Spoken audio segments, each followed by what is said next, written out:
గౌరవం ఉంది కాబట్టి ఎన్నిసార్లు విచారణకు పిలిచినా వస్తామని చెప్పినా ఇది మూడవసారి పిలవడం, 3 సార్లు కాదు 30 సార్లు పిలిచినా విచారణకు సహకరిస్తాం.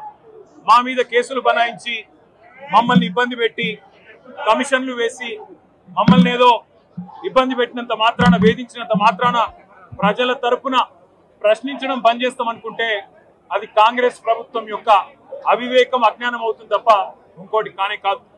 పెద్దలు కేసీఆర్ గారిని, పెద్దలు హరీష్ రావు గారిని కాళేశ్వరం కమిషన్ ముందు కూర్చోబెట్టి మీరు పైశాచికానందం పొందొచ్చు.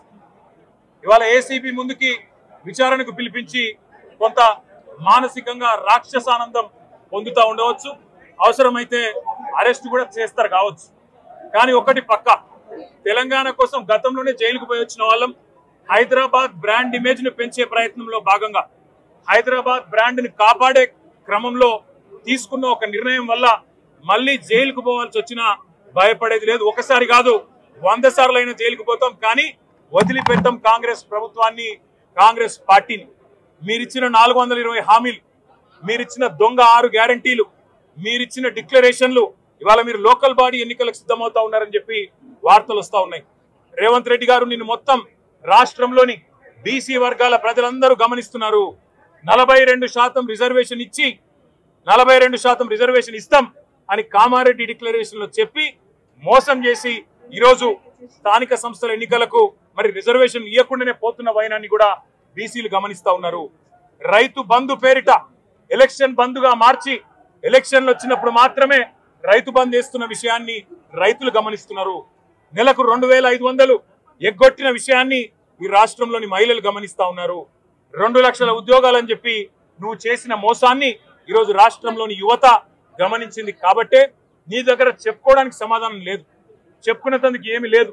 కాబట్టి ఏం చేయాలి, నువ్వు ఏదో ఒక డైవర్షన్ మీద, ఏదో ఒక రకంగా ఒక కమిషన్ అని, ఎంక్వైరీ అని, ఏదో జరిగిందని, ఇదిగో పులి అంటే అదిగో తోక అని, నువ్వేమో దున్నపోతు తినిందనగానే నీకు తయారుగా నీ జోడీదారు బీజేపీ రెడీగా ఉన్నాడు. నువ్వు దున్నపోతు తినిందనగానే వాడు దుడ్డని కట్టేయని వాడికి వస్తాడు. మీ ఇద్దరి దొంగ భాగోతం, మీ ఇద్దరి దొంగ నాటకాలు తెలంగాణ ప్రజలకు అర్థమైనాయి. మేము మాత్రం వాళ్ళ పెడితే గిడితే ఒక వ్యక్తినో 2 వ్యక్తులను జైల్లో పెడతాం, కానీ లక్షలాది మంది కేసీఆర్ సైనికులను టచ్ చేసే ధైర్యం నీకు లేదు. తెలంగాణ ప్రజలకు రక్షణ కవచం లాగా ఆనాడు ఉన్నది టీఆర్ఎస్ఏ, ఈ రోజు ఉండేది బీఆర్ఎస్ఏ, రేపటికి కూడా స్వీయ రాజకీయ అస్తిత్వమే శ్రీరామ రక్ష అనే విధంగా ముందుకు పోతాం. నువ్వు ఒక్కసారి కాదు 100 సార్లు పిలిచినా వస్తా, 100 సార్లు నిజమే చెప్తా.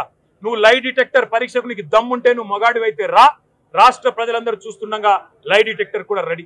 నువ్వు ఒక కేసు కాదు ఇంకో 1000 కేసులు పెట్టినా మేము ప్రశ్నించడం బంద్ చేయం, కొట్లాడడం బంద్ చేయం, తెలంగాణ ప్రజల తరపున నిలదీయడం బంద్ చేయం. నువ్వు వేధింపులతో కేసులతో ఏదో సాధిస్తాననుకుంటే నువ్వు సాధించేదేమీ లేదు. అన్నిటికీ తెగించే కొట్లాటకు ముందుకు వచ్చినాం, తప్పకుండా అన్ని ఎదుర్కొంటామని చెప్పి మీ అందరికి తెలియజేస్తూ థ్యాంక్ యూ.